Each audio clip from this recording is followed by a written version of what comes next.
Utah's Deer Valley is going big. If you haven't yet heard of Expanded Excellence, you probably will soon, as throughout last season and the next couple, Deer Valley premieres 16 new lifts serving 135 runs and 3,700 acres of new terrain, along with a luxurious new base area. We were lucky enough to ski the terrain that opened in the 24-25 season and have been paying close attention to all of the progress and details of the project. So today, we're going to share some thoughts on what's already opened and what's yet to come. Join us as we anticipate Deer Valley's Expanded Excellence program.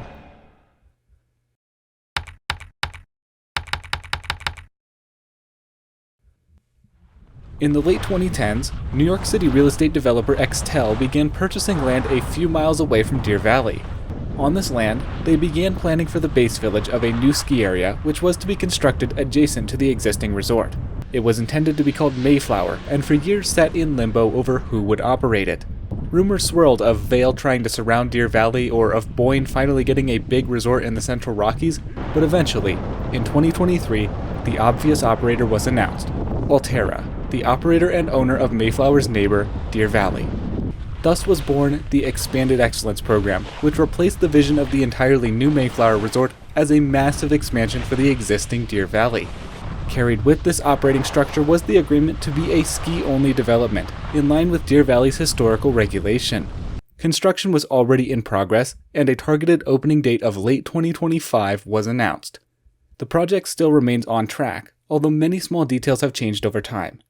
Let's begin with the pieces that opened early for the 2024-25 season. One thing to note is that throughout this video, I may refer to Deer Valley's legacy terrain.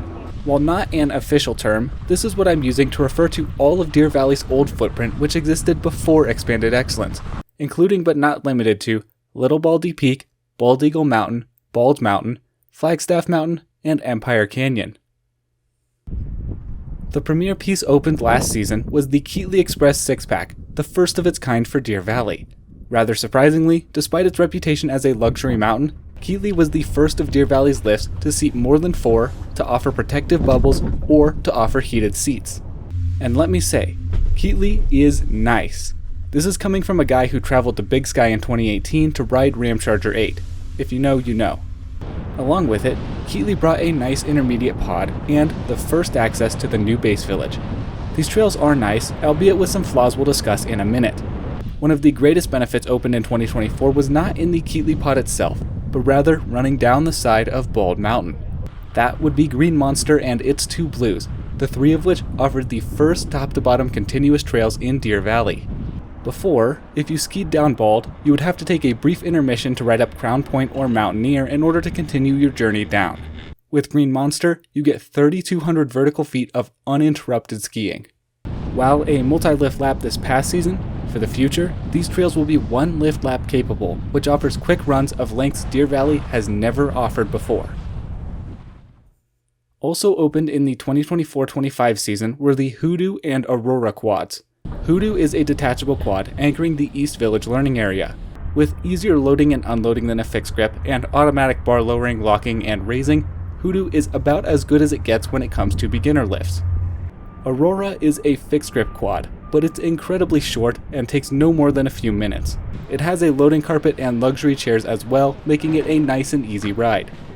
Aurora is a pretty critical lift, linking the bottom of the Keetley Blues to the East Village base, where one can access the Keetley Chairlift or the Grand Hyatt Hotel, the only one opened in time for last season.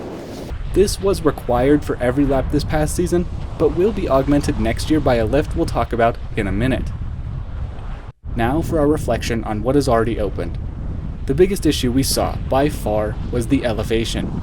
The Keetley pod is now the lowest true terrain pod at Deer Valley, discounting Jordanelle because it's not really a lapping lift. While it has excellent snowmaking coverage, the base area and lower parts of the runs will get slushy even in the peak season. On top of that, much of the pod is highly exposed to the sun, and it doesn't get as much natural snow as the higher elevation terrain. All that said, the runs are primarily blue groomers and aren't exactly where one would go to chase powder. I can look past the snow quality, and I suspect many of Deer Valley's other clientele can too. An issue that was unique to last season was backups at the Sultan Express. Because the Keetley lift was the only out-of-base lift open last season, everyone coming from East Village who wanted to get back to the main part of Deer Valley had to ride up Sultan. This led to some rather un-Deer Valley-like lines at Sultan. However, with 2 more connections opening next year and even more in the future, this is an issue unlikely to be regularly seen again. One interesting piece of this past season was that throughout the year, Deer Valley finished up work on 2 detachable quads but did not open them to the public, instead opting to save their openings to coincide with the official Expanded Excellence grand opening. The first of these was the Galena Express. This lift also serves the Keetley pod but originates from the intersection of Alright and McHenry, allowing laps of the pod without requiring the ride-up Aurora. This lift will be pretty clutch, keeping you away from lift lines at the base and enabling a 1-lift lap.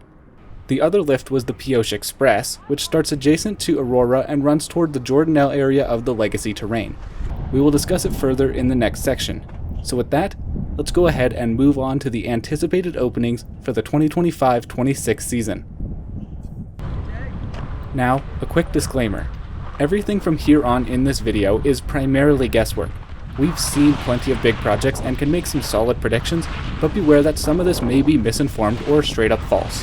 But nonetheless, it's super exciting. So let's get into it. The first piece we have to talk about is the Pioche area, served by the aforementioned Pioche and currently under construction Neptune Express quads. This is, by and large, a huge residential neighborhood with just a few trails through it, somewhat similarly to Bald Eagle Mountain in the Legacy Terrain. Neptune will have a handful of nice, easier cruisers, while Pioche and its green road underneath are just access and egress. This is another of the areas that is going to have some serious issues with snow consistency due to its low elevation, but it's not an area most guests will spend significant time at. From the top of the lifts, the furthest looker's right run will go down to the area of the Jordanelle Gondola. What I hear through the grapevine is that there's no official agreement yet to actually connect the trail to the gondola through an existing property, but that the deal will most likely be made by the season, creating a 3rd route to the Legacy Terrain from East Village. Out of the 3 ways to do so, I suspect that this will be the least busy. The biggest project opening this coming winter is the East Village Gondola. Even as a standalone project, this would take the crown for the most transformative project being undertaken this summer, much less when combined with everything else that's also being constructed. Rising well over 3,000 vertical feet in under 15 minutes at an assumed full speed of 6 meters per second, this gondola is going to be an absolute beast. Keetley in itself was an absolute people mover, but with it and the 10-passenger gondola, lift lines should be minimal at the East Village.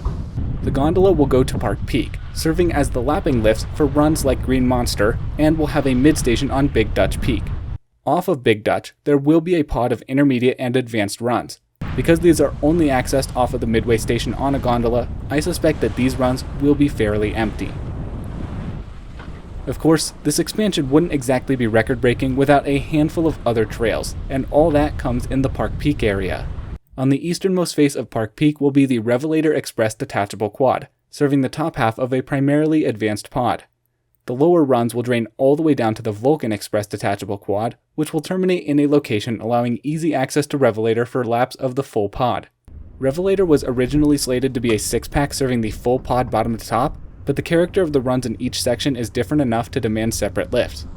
Vulcan's main 2 laps will be a pair of blues, presumably groomers. On the other hand, Revelator will mostly be serving mogul runs. One run we already know the name of is the blue running down the Looker's Left ridgeline along the whole pod. Redemption has been described to ski like Stein's Way, but at twice the length. This means it's sunny, steep, and gorgeous, making it an absolute classic when it comes to Deer Valley cruisers. Out of all of the new runs in Expanded Excellence, I suspect Redemption is the highest embodiment of the goals of Alterra and Extel. Over on the other side of Park Peak, on the northwest face will rise the Pinyon Express 6-pack. A sister ship to Keetley, Pinyon will feature heated seats and bubbles as it serves a high-elevation, highly exposed pod. From what I understand, while most of the other lifts are being financed by Extel, this lift is Alterra all the way. One of Deer Valley's major flaws in the Legacy Terrain was a dearth of main mountain greens that aren't just roads. Pinyon directly addresses this by opening up easy access to this wide open mellow area where it'll be perfect for lower level skiers to practice. By providing a luxury lift, Deer Valley entices those skiers to come back, so from a business standpoint, it's smart. And from a customer standpoint, who doesn't love a nice new 6-pack and more terrain, regardless of what it is? Now, all of this so far has been about the on-mountain stuff, so what about this whole East Village? Well, in all honesty, I don't know much about the village. I don't think anybody really does. But here's what we do know. The village is to be home to at least 6 luxury hotels, including the already built Grand Hyatt and the publicly announced Hilton Canopy and Four Seasons. It'll have an ice rink, plenty of skier services, and dozens upon dozens of luxury boutiques and dining. And of course, in true Deer Valley fashion, it'll have hundreds of new houses, land parcels, condominiums, townhomes, and so on for sale. One of our major concerns with this is that because Extel is, at heart, a development company, they may put too much emphasis on real estate, causing the skiing experience to suffer. For example, the stretch of Green Monster that descends into the village carries traffic for an additional dozen trails that all filter onto it, but yet is extremely narrow due to road bridges and real estate parcels flanking it. However, the flip side of East Village is the new parking it opens up, making room for all of us who aren't exactly in a place to invest in multi-million-dollar real estate. They're purportedly adding well over 1,000 day skier parking spots. The final piece to the village is that they intend to host the world's largest ski beach. I have no idea how they're judging it to be the world's largest, but that's coming from them, not me. This entire initiative will undoubtedly have a profound impact on the Deer Valley experience as a whole. The location of the village right on US 40 allows skiers visiting from the Salt Lake area to skip the Park City traffic nightmare altogether. Something that many won't notice is the additional 2,000 employees that will need to be hired to run this monster. This provides the opportunity for huge economic benefit for the area. However, it did raise questions for us about where the workers are going to come from and where they're going to live. We're going to give Extel the benefit of the doubt for now, as this isn't their first rodeo, although it is their first ski resort to the extent of my knowledge. With so many new trails and lifts, this will also increase the daily capacity of Deer Valley. The resort is known to enforce strict limits on the number of skiers on the hill each day in order to preserve the experience for everyone there. With more space, the mountain will be able to handle more skiers, which should then lead them to increase the limits. This means that for many Icon Pass holders who have struggled to get a reservation on short notice in the past, there is now a much higher chance of being able to ski on a certain day. One of the biggest concerns I've read in almost every article and comment section about this project is a potential price increase. While none of us are on Wall Street, I'd like you to remember who is building this and who is running it. They're not the same company. Extel is footing the bill, and their very nature as a company dictates that they invest heavily now in order to earn returns over the coming decades, which means that Altera has no incentive to significantly increase prices. I won't rule it out because it's possible Altera will try to use the lack of public knowledge about the inner workings to increase their already insane prices, but I wouldn't go all doomsday just yet. So now, the final piece of this is to discuss what's next. I've put these in the order that we predict they'll go, although they are once again just guesses. First off, you've got the Hale Peak expansion. This will be another low elevation pod primarily made up of advanced intermediate runs, anchored by a detachable quad originating from the new day skier parking area in the southernmost part of the village. This will serve more real estate and provide easier early morning uplift for day trippers. I doubt its terrain will be anything to write home about. The next piece should be a detachable quad to serve Big Dutch Peak, where the Gondola midstation is. With so many trails off that peak, it just makes sense to have a lift right there rather than make everyone ski all the way back to the bottom of the gondola. This will also help ease any potential crowds at the gondola base. And after that, someday way down the line, the final expansion will be put into place to the south of the current Expanded Excellence terrain. This one is too vague and too far in the future to even explore in detail now. In all honesty, I'm not sure if these are technically included in Expanded Excellence or are considered their own project. Nonetheless, let's briefly discuss some potential improvements slated for the legacy footprint. One that is likely to break ground within the next few years is the Snow Park base redevelopment. This would see the construction of yet another new base village on top of the current asphalt jungle, relocating the parking underground and beautifying the whole thing. To accompany, a new gondola would be built to replace the Silver Lake Quad. This gondola would have a mid-station at the Silver Lake Lodge before continuing up to Park Peak where it'll meet the East Village. Altogether, this would form a coherent link from Snow Park to East Village in about 30 or 35 minutes by my math. This will be a huge step forward for Deer Valley in that theater, allowing them to rework what is honestly one of the least Deer Valley looking pieces of the mountain as it stands currently.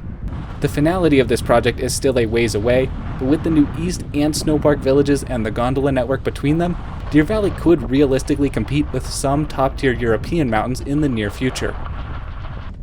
The other major focus in the legacy footprint will be to replace some of the older, more popular detachable quads.